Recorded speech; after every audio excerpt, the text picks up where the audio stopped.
பொதுவாக ஜாவாஸ்கிரிப்ட் இன்டர்வியூஸ்னாலே நிறைய ட்ரிக்கியான கொஷின்ஸ் இருக்கும். அதெல்லாம் எப்படி ஈஸியாக சால்வ் பண்ணுறது அப்படிங்கிறதா இந்த சீரிஸ் ஃபுல்லாக நீங்கள் தெரிஞ்சுக்க போகிறீங்க. இந்த வீடியோவில் டைப் கன்வர்ஷன் அப்படிங்கிற கான்செப்டை பேஸ் பண்ணி வர கொஷின்ஸ் எப்படி சால்வ் பண்ணுறதுங்கிறத பார்க்கலாம். நான் விஜயானந்த், ஃபுல் ஸ்டாக் டெவலப்பர். கோடிங்கை சிம்பிளிஃபைட் ஃபார்மேட்டில் சொல்லித்தரதான் என்னுடைய வேலை.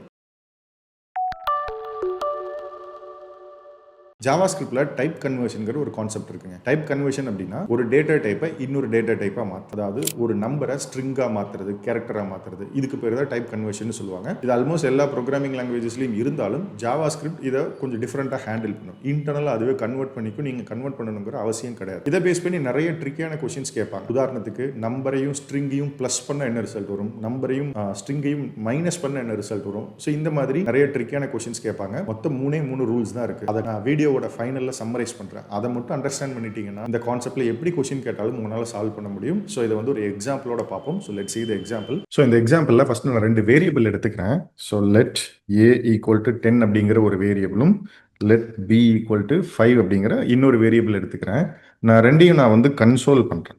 கன்சோல்னா கன்சோல் பண்ணுறது ரெண்டும் ப்ளஸ் பண்ணி கன்சோல் பண்ணுறேன். a + b அப்படிங்கிற ஒரு arithmetic operator, plus arithmetic operator use பண்ணி ரெண்டையும் நான் ப்ளஸ் பண்ணும்போது இங்கே டைப் கன்வர்ஷன் தேவையில்லை. ஏன்னா ஏங்கிறதும் நம்பர் தான், பிங்கிறதும் நம்பர் தான். ஸோ எனக்கு கன்சோலில் பார்த்தீங்கன்னா எனக்கு 15 அப்படிங்கிற அவுட்புட் கிடைச்சிருச்சு. சூப்பர். இதே நான் இந்த 5-ஐ நான் ஸ்ட்ரிங் 5-ஆக மாற்றிடுறேன். சரிங்களா? ஸ்ட்ரிங் 5-ஆக மாற்றிடுறேன். இப்போ ஏ அப்படிங்கிறது ஒரு டேட்டா டைப், இது நம்பர் டேட்டா டைப். பி அப்படிங்கிறது இன்னொரு data type, string data type. இங்கே தான் டைப் கன்வர்ஷன் ஒர்க் ஆகும். டைப் கன்வர்ஷன் 2 டைப்பாக ஒர்க் ஆகும் யூஸ்வலாக. ப்ளஸ் ஆப்ரேட்டருக்கு ஒரு மாதிரியும், ப்ளஸ் ஆப்ரேட்டர் தவிர்த்து இருக்கக்கூடிய மற்ற ஆப்ரேட்டர்ஸ், மைனஸ், மல்டிப்ளை, டிவிஷன், இந்த மாதிரி மற்ற ஆப்ரேட்டர்ஸ்க்கு வேறு மாதிரி ஒர்க் ஆகும். ஃபஸ்ட்டு ப்ளஸ் ஆப்ரேட்டருக்கு எப்படி ஒர்க் ஆகுதுன்னு பார்க்கலாம். ப்ளஸ் ஆப்ரேட்டருக்கு ஆக்சுவலாக 2 டைப்பாக ஒர்க் ஆகும். ஜாவாஸ்கிரிப்டில் ப்ளஸ் ஆப்ரேட்டருக்கு 2 வேலை இருக்குது. ப்ளஸ் ஆப்ரேட்டருக்கு 2 வேலை இருக்குது. ஃபஸ்ட்டு வேலை என்னென்னா அடிஷன் பண்ணுறது. இதுக்கு முன்னாடி பார்த்தோம் இல்லைங்க, 10 + 5 15 அப்படிங்கிற அடிஷன் பண்ணுறது ஒரு வேலை. இன்னொரு வேலை என்னன்னா கன்கார்டினேட் பண்ணுறது. கன்கார்டினேட்ங்கிறது 2 ஸ்ட்ரிங்கை ஒன்றா சேர்த்தி ஒரே ஸ்ட்ரிங்காக மாற்றுறது தான் கன்கார்டினேஷன் சொல்லுவாங்க. இந்த டைப் கன்வர்ஷனில் a = 10 அப்படிங்கிற நம்பரும் b = 5ங்கிற ஸ்ட்ரிங்கும் இருக்கும்போது ப்ளஸ் ஆப்ரேட்டர் அடிஷன் பண்ணாது, கன்கார்டினேட் பண்ணும். இந்த ரூலை ஞாபகம் வச்சுக்கங்க. இது ப்ளஸ் ஆப்ரேட்டருக்கு மட்டும்தான் பொருந்தும். மைனஸ் ஆப்ரேட்டர் மற்ற ஆப்ரேட்டர்ஸ்க்குலாம் இது பொருந்தாது. ஸோ ப்ளஸ்னா அடிஷன் அண்ட் கன்கார்டினேஷன். அடிஷன் எப்போ நடக்கும்? ரெண்டுமே நம்பராக இருக்கும்போது அடிஷன் நடக்கும். கன்கார்டினேஷன் எய்தர் 1 இல்லைன்னா ரெண்டுமே ஸ்ட்ரிங்காக இருக்கும்போது கன்கார்டினேஷன் நடக்கும். இப்போ பார்த்தீங்கன்னா இப்போ இங்கே என்ன நடக்கும்னா அவுட்புட் பார்த்தீங்கன்னா 15 அப்படிங்கிற அவுட்புட் ப்ரீவியஸாக வந்துச்சுங்களா. இப்போ பாருங்க 105 அப்படிங்கிற அவுட்புட் வந்துருச்சா. அப்போ இங்கே என்ன நடந்திருக்குன்னா நான் முன்னாடியே சொன்ன மாதிரி கன்கார்டினேஷன் நடந்திருக்கு. எப்படி கன்கார்டினேஷன் நடந்திருக்குன்னா இந்த 5 ஸ்ட்ரிங் அப்படியே தான் இருக்கு. இந்த 10ங்கிறதும் ஸ்ட்ரிங்காக கன்வெர்ட் ஆகிக்கும். இங்கே எங்கேயுமே நம்ம கன்வெர்ட் பண்ணுன்னு நம்ம சொல்லலை. ஆட்டோமேட்டிக்காக ஜாவாஸ்கிரிப்ட் பார்த்துட்டு ஓகே இங்கே ஸ்ட்ரிங் இருக்குது, அப்போ இந்த 10ஐயும் நான் ஸ்ட்ரிங்காக கன்வெர்ட் பண்ணி 10 + 5 இந்த ரெண்டுமே ஸ்ட்ரிங் கன்கார்டினேட் பண்ணி 105 அப்படிங்கிற ரிசல்ட் எனக்கு கொடுத்துருக்கு. இந்த கன்கார்டினேஷன் அப்படிங்கிறது ப்ளஸ் ஆப்ரேட்டருக்கு மட்டும்தாங்க நடக்கும், மைனஸ் ஆப்ரேட்டருக்கு நடக்காது. ஸோ இந்த மாதிரி கொஷின் கேட்கும்போது ப்ளஸ் ஆப்ரேட்டர் இருந்தால் நீங்கள் கண்ணை மூடிட்டு கன்கார்டினேட் பண்ணிக்கங்க. இது சினாரியோ நம்பர் 1. இதே ஓகே இதுலேயே பார்த்தீங்கன்னா இப்போ ஸ்ட்ரிங் 5 அப்படிங்கிறத நான் இப்படி மாற்றிடுறேன், டெக்ஸ்டாக மாற்றிடுறேன்.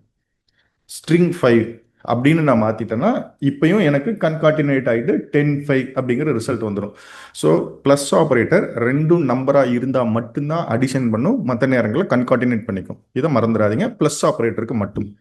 ஓகே இதே நம்ம மைனஸ் ஆப்ரேட்டர் பார்ப்போம். இது மைனஸ் ஆப்ரேட்டர் பார்ப்போம். இப்போ நான் சொல்கிறது மைனஸ் ஆப்ரேட்டருக்கு மட்டும் இல்லாமல் மல்டிப்ளை, டிவிஷன் எல்லா ஆப்ரேட்டருக்கும் பொருந்தும். ப்ளஸ்ஸுக்கு மட்டும்தான் வேறு ரூல், மற்றதுக்கெல்லாம் இப்போ நீங்கள் பார்க்க போகிற ஒரே ரூல் தான். இப்போ நான் என்ன பண்ணுறேன், b = 5ன்னு மாற்றிக்கிறேன். a + bக்கு பதிலாக a - bன்னு நான் போட்டுறேன். ஸோ ஏங்கிறதும் நம்பர், பிங்கிறதும் நம்பர். ஆஸ் யூஸ்வல் எனக்கு 10 - 5 5ங்கிற ரிசல்ட் வந்துருச்சா. சூப்பர். இதே நான் 10 - 5க்கு பதிலாக 10 ஸ்ட்ரிங் 5 போட்டுறேன். ப்ளஸ் பண்ண மாதிரி மைனஸ் பண்ணிட்டேன். ப்ளஸில் என்ன நடந்துச்சு, ஏங்கிறதும் ஸ்ட்ரிங்காக கன்வெர்ட் ஆகி 5ங்கிறதும் ஸ்ட்ரிங்காக இருந்ததுனால 105ங்கிற கன்கார்டினேட்டட் ரிசல்ட் எனக்கு கிடைச்சிது. பட் இங்கே பார்த்தீங்கன்னா கன்கார்டினேட் ஆகாது. ரிசல்ட் பார்த்தீங்கன்னா 5ன்னு வந்திருக்கு. எப்படி 5 அப்படின்னா மைனஸ் ஆப்ரேட்டர் என்ன தெரியுமா பண்ணுங்க, இந்த 10 நம்பரா? ஸோ நம்பரை அப்படியே வச்சுக்கும். பி ஈக்குவல் டு ஸ்ட்ரிங் 5 நம்பராக மாற்றிடும். So number -5. ஸோ 10 - 5 வந்து 5ங்கிற ரிசல்ட் வந்துருச்சு. இதே இந்த மைனஸுக்கு பதிலாக நான் ப்ளஸ் போட்டால் ஸ்ட்ரிங்காக மாற்றி கன்கார்டினேட் பண்ணும். இதே நான் மைனஸ் போட்டால் நம்பராக மாற்றி மைனஸ் பண்ணும். இந்த ரெண்டு தான் டிஃப்ரென்ஸ். இதே நீங்கள் வந்து மல்டிப்ளை போட்டாலும் இதே டிஃப்ரென்ஸ் தான். இங்கே பாருங்க, இப்போ 10 அப்படிங்கிற நம்பரும் 5 அப்படிங்கிற ஸ்ட்ரிங்கையும் நான் வந்து மல்டிப்ளை பண்ணுறேன். ரைட்டுங்களா? நான் வந்து மல்டிப்ளை பண்ணுறேன். ஸோ ஏ இன்ட்டு பின்னு பண்ணுறேன். எனக்கு ரிசல்ட் 15 வந்துருச்சு. ஏன்னா A equal to 10 number, B equal to string 5 இருக்கிறது, பி ஈக்குவல் டு நம்பர் 5 ஆட்டோமேட்டிக்காக மாறிக்கும். இதுக்கு பேர் தான் டைப் கன்வர்ஷன் சொல்லுவாங்க. ஸோ ஸ்ட்ரிங்காக இருக்கிற ஒரு டேட்டா டைப் நம்பராக மாதிரி ரிசல்ட் கொடுக்குதா? ஸோ இதுதான் டைப் கன்வர்ஷன் சொல்லுவாங்க. ஓகே, இப்படி இருந்துச்சுன்னா, இப்படி இருந்துச்சுன்னா 10 5 அப்படிங்கிறது ஸ்ட்ரிங்காக இருந்துச்சுன்னா, இங்கே பார்த்தீங்கன்னா எனக்கு ஆன்சர் என்ன வரும்னா நாட் ஏ நம்பர். என்ஏஎன் அப்படின்னா நாட் ஏ நம்பர்னு ஆக்சுவலாக அதுக்கு மீனிங். என்ஏஎன் அப்படின்னா நாட் ஏ நம்பர். ரைட்டுங்களா? ஸோ நாட் ஏ நம்பர் ஏன் வருதுன்னா, இங்கே ஏ ஈக்குவல் டு 10 நம்பர். சூப்பர். இதுக்கு முன்னாடி இப்படி இருந்துச்சு, அதனால இதை ஈஸியாக நீங்கள் வந்து 5 ஸ்ட்ரிங்காக இருந்ததை 5 நம்பராக கன்வெர்ட் பண்ணிருச்சு ஜாவாஸ்கிரிப்ட். பட் இங்கே 5 அப்படிங்கிற டெக்ஸ்ட் இருக்கு. நம்மளுக்கு தான் FIVE 5ங்கிறது 5ங்கிற மீனிங்கே தவிர ஜாவா ஸ்கிரிப்டை பொறுத்த வரைக்கும் it is just a word தான். இங்க FIVE இருக்குங்கிறனால இது 5ங்கிற மாதிரி கன்வர்ஷன் ஜாவா ஸ்கிரிப்ட்ல நடக்காது. அதனால தான் நீங்க வந்து 10 அப்படிங்கிற ஒரு நம்பரையும் FIVE அப்படிங்கிற ஒரு டெக்ஸ்டையும் நீங்க மைனஸ் பண்ணும்போது இது number, but it is not a number. அதனால ஆன்சர் வந்து NAN. NAN அப்படின்னா நாட் எ நம்பர். இதுதான் மீனிங். ஸோ இதுதான் rule number 2. So rule number 1 என்னன்னா, பிளஸ் ஆபரேட்டர் அடிஷனும் பண்ணும், கன்கார்டினேஷனும் பண்ணும். ரூல் நம்பர் 2 என்னன்னா, பிளஸ் ஆபரேட்டர் பண்ணக்கூடிய கன்கார்டினேஷன் மற்ற ஆபரேட்டர்ஸ் பண்ணாது, டைப் கன்வர்ஷன் பண்ணி இது பண்ணிக்கும். பிளஸ்லையும் டைப் கன்வர்ஷன் நடக்கும், பட் கன்கார்டினேட் ஆகும்.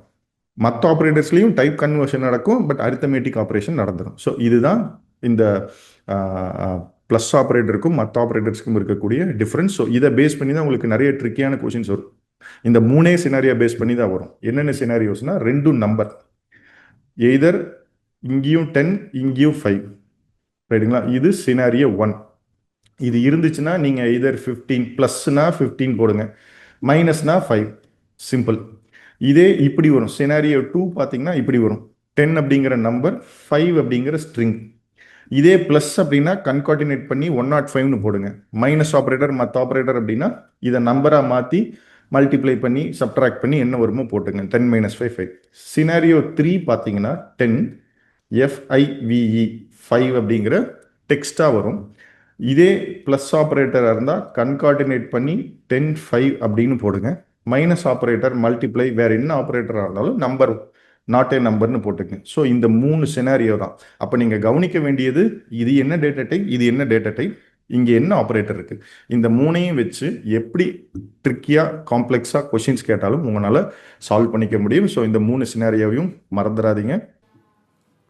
அவ்வளோதாங்க. ஸோ இந்த 3 சினாரியோவும் நீங்கள் அண்டர்ஸ்டாண்ட் பண்ணிட்டீங்கன்னா, டைப் கன்வர்ஷன்லேருந்து எப்படி கொஷின் கேட்டாலும் உங்களால் ஈஸியாக சால்வ் பண்ண முடியும். ஸோ இந்த வீடியோ யூஸ்ஃபுல்லாக இருந்துச்சுன்னா இதை லைக் பண்ணிவிட்டு, இதை தெரிஞ்சுக்கணும்னு நினைக்கிற உங்கள் ஃப்ரெண்டுக்கும் ஷேர் பண்ணுங்கள். சப்ஸ்கிரைப் பண்ணாதுங்க, சப்ஸ்கிரைப் பண்ணிக்கோங்க. இது சம்மந்தமான எந்த கொஷின்ஸ்னாலும் நீங்கள் கமெண்ட் பண்ணுங்கள், நான் ரிப்ளை பண்ணுறேன். இதே மாதிரி இன்னொரு யூஸ்ஃபுல்லான வீடியோவில் உங்களை நான் சந்திக்கிறேன்.